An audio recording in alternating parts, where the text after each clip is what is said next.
آج کی video start کرنے سے پہلے آپ سے ریکویسٹ ہے کہ اگر آپ نے ہمارا چینل ابھی تک سبسکرائب نہیں کیا تو سبسکرائب کر دیں اور ہماری ویڈیو کو لائک اینڈ شیئر بھی کر دیا کریں تاکہ ہم مزید اچھی ویڈیوز آپ کے لیے بنا سکیں۔ شکریہ۔ ایک دفعہ کا ذکر ہے کہ ایک ویران راستے پر ایک اونٹ کھڑا تھا اور اس کی رسی بھی کھلی ہوئی تھی۔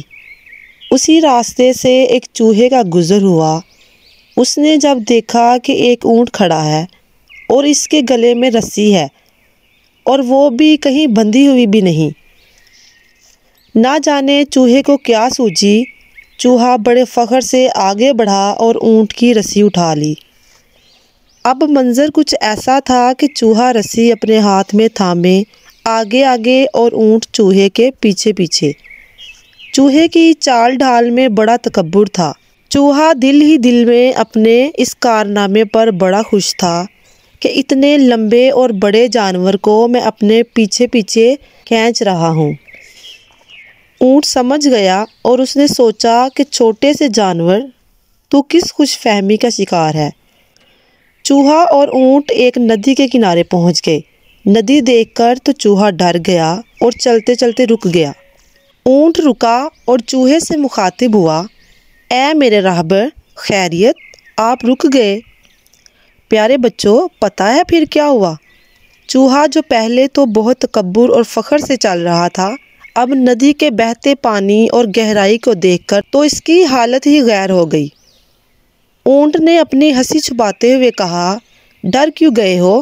اب آگے بڑھتے جاؤ، ہمت اور جرأت سے کام لو۔ چوہے نے ڈر کے مارے ہلکی سی آواز میں کہا کہ پانی بہت گہرا ہے، میں تو ڈوب ہی جاؤں گا۔ اونٹ نے کہا، میں دیکھتا ہوں پانی کتنا گہرا ہے۔ پھر وہ ندی کے پانی کے اندر گیا اور چوہے کو بتایا کہ پانی کوئی اتنا گہرا بھی نہیں ہے، بس گھٹنوں گھٹنوں تک ہی ہے۔ آپ آئیں تاکہ میں آپ کے پیچھے پیچھے ندی پار کر سکوں۔ یہ سنتے ہی چوہے کی تو جیسے جان ہی نکل گئی ہو۔ بڑے عاجزی اور انکساری کے ساتھ چوہے نے کہا، پانی تو آپ کے گھٹنوں تک ہے، میں تو اس میں ڈوب ہی جاؤں گا۔ چوہا سمجھ چکا تھا کہ وہ جس بات پر غرور اور تکبر کر رہا تھا اور جس خوش فہمی میں تھا وہ درست نہیں تھی۔ کسی کو حقیر نہیں سمجھنا چاہیے۔ چوہا اپنے کیے پر بہت شرمندہ تھا۔ اونٹ نے کہا، کبھی کسی کو کمتر نہیں سمجھنا چاہیے چوہے میاں، ہر چیز کی اپنی اہمیت ہوتی ہے۔